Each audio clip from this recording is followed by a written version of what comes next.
The 1st of June, and today I'm feeling more optimistic that the weather is being more kind to us. It's feeling like an early summer's day. Our small scree garden at the front of our house is coming up to its best. This purple and white flower has seeded all over the garden from just one flower I planted several years ago. I don't even know its name. And around our pond the ragged robin has had its best showing for many years. I put this down to the extremely wet winter and spring.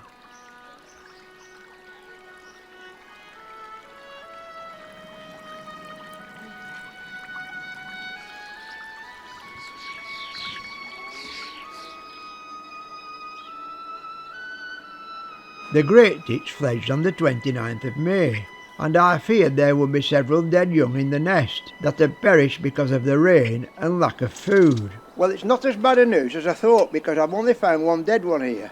Whether they took the young out as they died, I don't know, but probably we've had more fledgling than what we thought. It's a quite small one. It's been dead for several days. Obviously it died before the others fledged. There wasn't enough food to go around, so it succumbed to the cold, wet weather. We'll move forward another 2 weeks.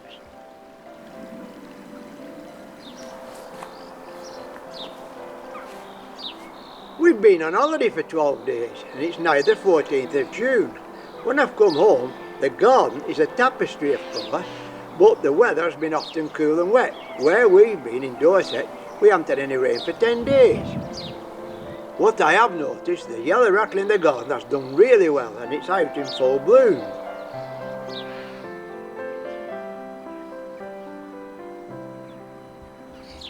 It's the start of our wild orchid season. They've seeded themselves from the wild. Just look at this beauty. A beautiful wild marsh orchid. It's the first of probably several that's going to come out in the next few days.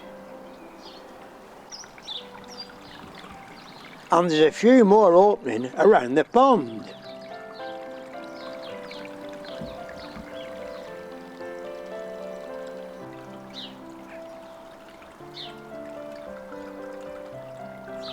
With the cool weather, the ragged robin is having an extended season this year, and more flowers have opened in the last 2 weeks. There are bees about, but their numbers so far are well down on past years.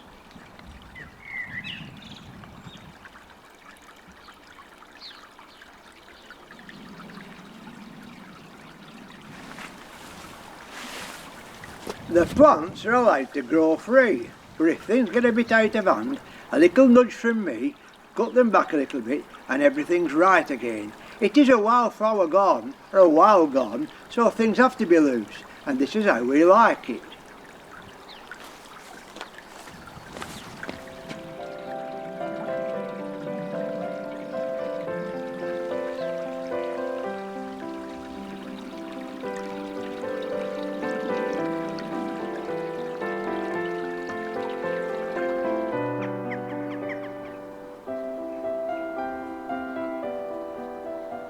Another successful plant is the astrantia.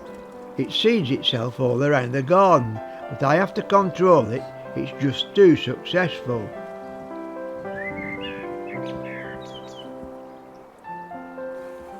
The candelabra primulas are one of our favourite flowers, standing proud alongside the yellow rattle in our small lawn. Also, by not mowing the lawn, the ragged robin has gained a foothold.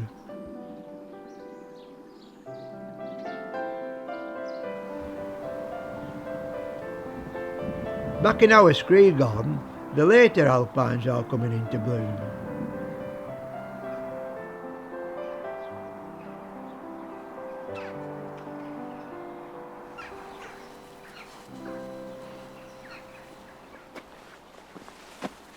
This is why rewilding our garden with a little bit of tweeting here and there is, in our eyes, so rewarding.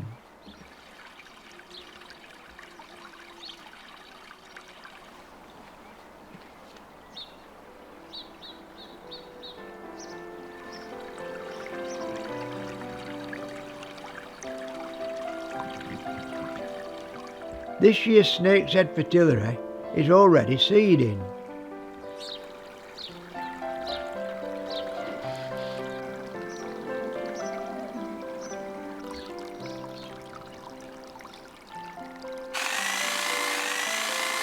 I was really surprised this year. As I was trimming the dividing edge, a full-sized frog jumped out of the top of it. Luckily, he missed the edge trimmers and wasn't injured.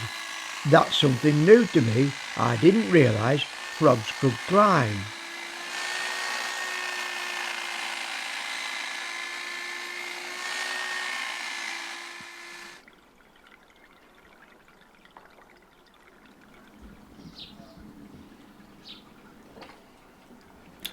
Today it's Midsummer's Day, and today I'm going to take a closer look at the orchids that's sprouting up in our garden.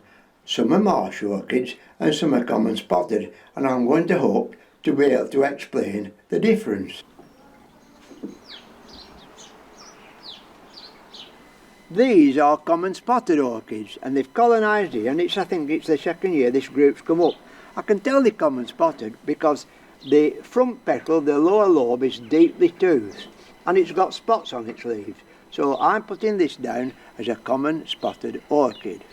This orchid, growing out of the marsh marigolds, is more like a marsh orchid, but it's still got a bit of common spotted influence because the leaves are still a bit toothed, but not as deep as the true common spotted orchid. And also, this plant has no spots on its leaves, so it's definitely leaning towards marsh orchid. This is a true marsh orchid, and I think it's a southern marsh orchid. It's pure characteristics of a marsh orchid flower, and also it's no spots on its leaves. This orchid here, growing right beside our summer house, is another cross. It's a hybrid between a common spotted and a southern marsh orchid. It's got spots on its leaves, and the flower is paler, taking on the appearance of a common spotted orchid. It's a hybrid. What's noticeable this year, there's been a complete lack of butterflies so far. I know it's only June and we have another flush of butterflies in July, but so far they've been very thin on the ground.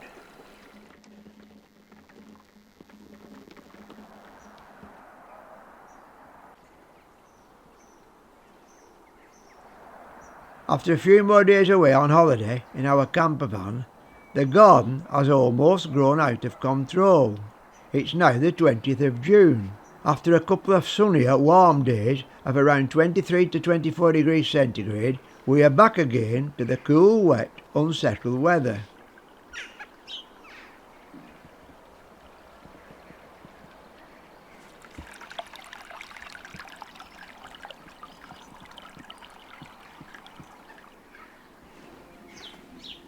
The wild orchids are just starting to go over.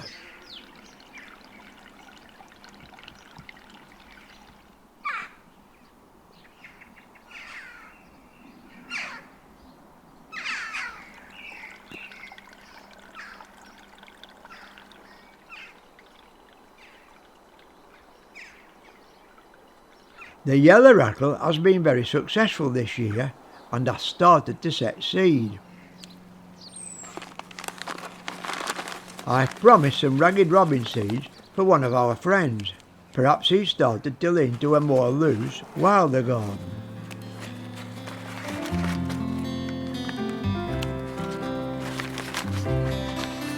The last day in June, and frustratingly, the weather is still very unsettled and cool. It's only 12 degrees today. We can only hope July will reward us with some sunny, warm days, which we've desperately missed so far this year.